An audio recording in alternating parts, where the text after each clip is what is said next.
محترم سامعین السلام علیکم۔ میں ہوں ڈاکٹر محمد سجاد اور آپ کے اپنے چینل پہ آج پھر ایک دفعہ ایک نئی کتاب اور ایک نئے مصنف کے ساتھ حاضر ہوا ہوں۔ محترم سامعین، آج کے مصنف جن کو انٹروڈیوس کروا رہا ہوں ان کا نام ہے رتن ناتھ سرشار۔ رتن ناتھ سرشار اردو ناول کی ابتدائی کڑیوں میں سے ایک ہیں، یعنی رتن ناتھ سرشار نے اردو ناول کے ابتدا میں اپنا بہت سارا حصہ ڈالا۔ انہوں نے بہت سارے ناول لکھے، لیکن ان کا ناول فسانہ آزاد ان کو امر کر گیا، یعنی فسانہ آزاد نے ان کو اتنی شہرت عطا کی کہ باقی ان کی ساری تحریروں نے مل کے بھی ان کو اتنی شہرت عطا نہیں کی۔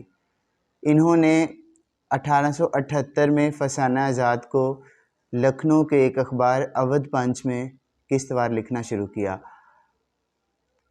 لیکن 1 سال تک یہ چلتا رہا اور اس کے بعد یہ کتابی شکل میں دنیا کے سامنے آیا۔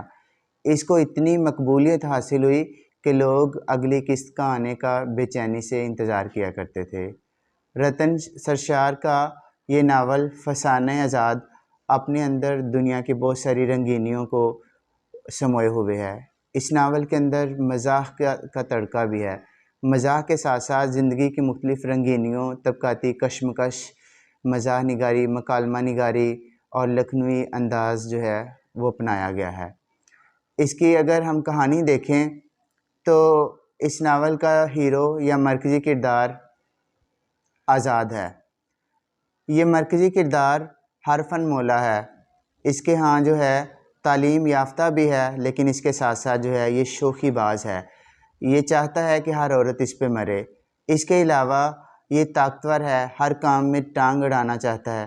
گویا سرشار نے اپنے اس کردار کی بدولت، یعنی آزاد جو ہے اس کے افسانے کے اندر انہوں نے لکھنؤ تہذیب کے پوری نمائندگی کی ہے۔ لکھنؤ کے اندر اس وقت کے جو لوگ تھے وہ کس طرح کے تھے، وہ کس طرح کا ایک دوسرے سے برتاؤ کرتے تھے، ان کی زبان کیسی تھی، ان کا اٹھنا بیٹھنا کیسا تھا، اور ایک مکمل جو مرد تھا اس دور کا اس کو اس افسانے کے اندر جو ہے وہ پیش کیا ہے، یعنی فسانہ آزاد یعنی آزاد کی کہانی۔ افسانے کے شروع میں ہمیں پتہ چل جاتا ہے کہ آزاد کو ایک پڑھی لکھی اور خوبصورت لڑکی حسن آرا پسند آ جاتی ہے۔ اب آزاد اس سے شادی کرنا چاہتا ہے، لیکن حسن آرا ایک اس کے سامنے تجویز رکھتی ہے، ایک شرط رکھتی ہے اور کہتی ہے کہ ترکی میں اس وقت جنگ لگی ہوئی ہے، اگر ترکی میں جاؤ تم اور وہاں جا کے روس کے ساتھ مقابلہ کرو، وہاں سے فتح یاب ہو کے لوٹو تو پھر میں تمہارے ساتھ شادی کروں گی۔ تو آزاد یہ شرط مان لیتا ہے اور ترکی کے لیے روانہ ہو جاتا ہے۔ اب باقی کا جتنا بھی یہ ناول ہے وہ ترکی جانے کے دوران اور وہاں پہ رہتے ہوئے جتنے حالات و واقعات آزاد کو پیش آئے، ان سارے حالات و واقعات سے جو مل کے یہ ناول کا پلاٹ تخلیق ہوتا ہے۔ اس میں بہت سارے قصے ہیں۔ ایک عامل کا قصہ بھی ہے۔ آزاد جب ترکی کے لیے نکلتا ہے تو وہ مختلف شہروں سے ہوتا ہے، یعنی ہندوستان کے مختلف شہروں سے ہوتا ہوا جاتا ہے۔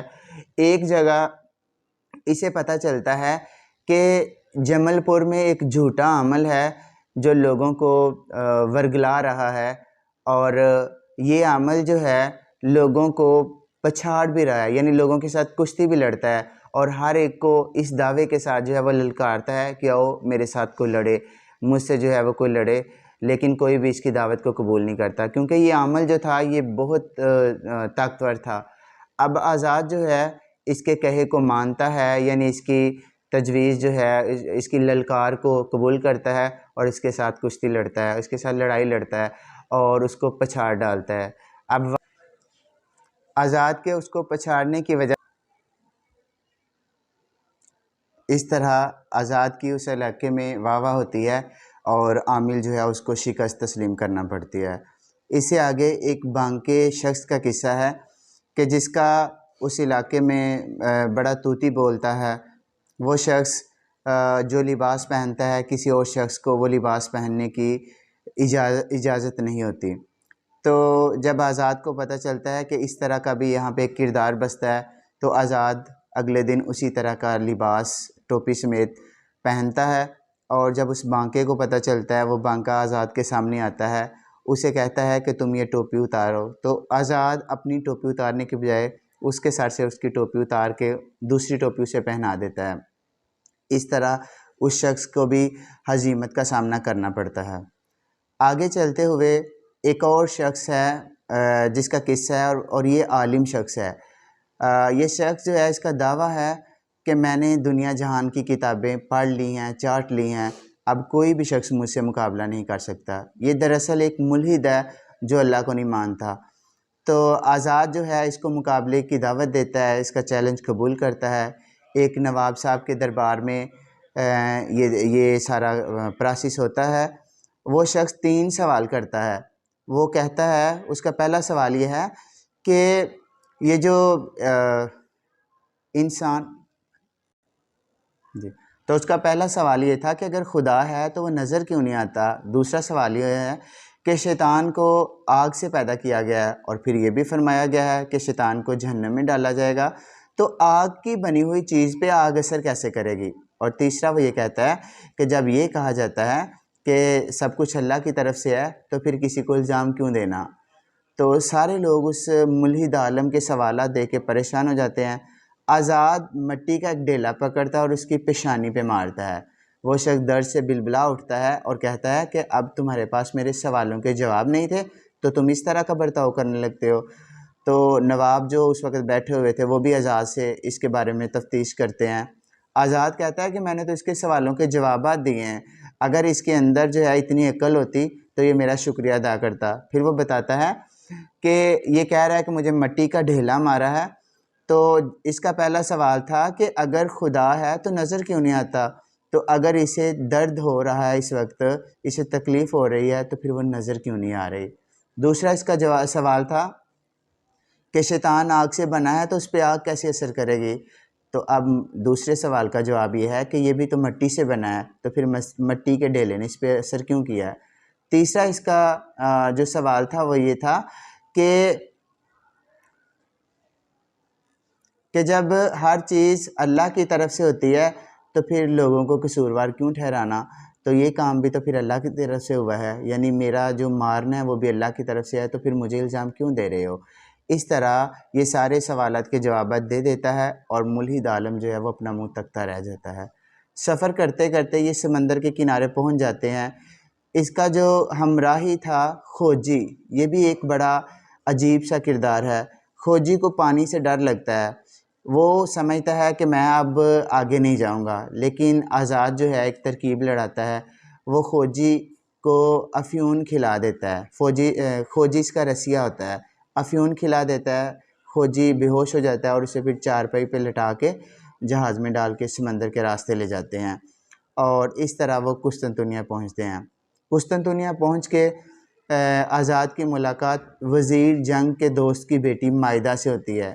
یہ آزاد پہ عاشق ہو جاتی ہے، آزاد کو شادی کے لیے پرپوز کرتی ہے۔ آزاد کے انکار پر یہ آزاد کو یہ کہہ کر قید میں ڈلوا دیتی ہے کہ یہ آزاد روس کا ایک جاسوس ہے، تو اس طرح آزاد کو قید کر دیا جاتا ہے۔ کچھ عرصے بعد لوگوں پر آزاد کی حقیقت کھلتی ہے اور انہیں پتہ چلتا ہے کہ یہ روس کا جاسوس نہیں بلکہ اس کی حقیقت کچھ اور ہے۔ اس طرح آزاد قید سے نکل آتا ہے اور مائدہ بھی اپنی غلطی کا احساس کر کے اس سے معافی مانگتی ہے۔ اب یہ روس کے خلاف جنگ لڑتا ہے اور بہت وہاں پہ جو ہے وہ اپنی بہادری دکھاتا ہے۔ ایک دن روس والے دونوں طرف سے حملہ کرتے ہیں، لیکن ترکی والے بہت شجاعت سے لڑتے ہیں اور اس طرح روس کو منہ کی کھانے پڑتی ہے۔ جنگ کے خاتمے کے بعد آزاد ہندوستان واپس آتا ہے، اس کے ساتھ مائدہ اور اس کی ایک دوست بھی آتی ہے، اور ان کو ہندوستان اتنا پسند آتا ہے کہ یہ یہیں کی ہو کے رہ جاتی ہیں اور یہاں کی ان پڑھ خواتین کو تعلیم دیتی ہیں۔ آزاد چونکہ حسن آرا کے شرائط کو پورا کر دیتا ہے، اس لیے ان کی دھوم دھام سے شادی ہوتی ہے اور یہ ہنسی خوشی رہنے لگ جاتے ہیں۔ تو ڈیئر قارئین اور سامعین، یہ تھا آج کا ناول۔ امید ہے آپ کو پسند آیا ہوگا۔ اپنے اس چینل کا خیال رکھیے گا، خوشیاں بانٹیں، خوش رہیں، اس کو سبسکرائب ضرور کریں اور بیل آئیکن کا بٹن ضرور دبائیں۔ Thank you.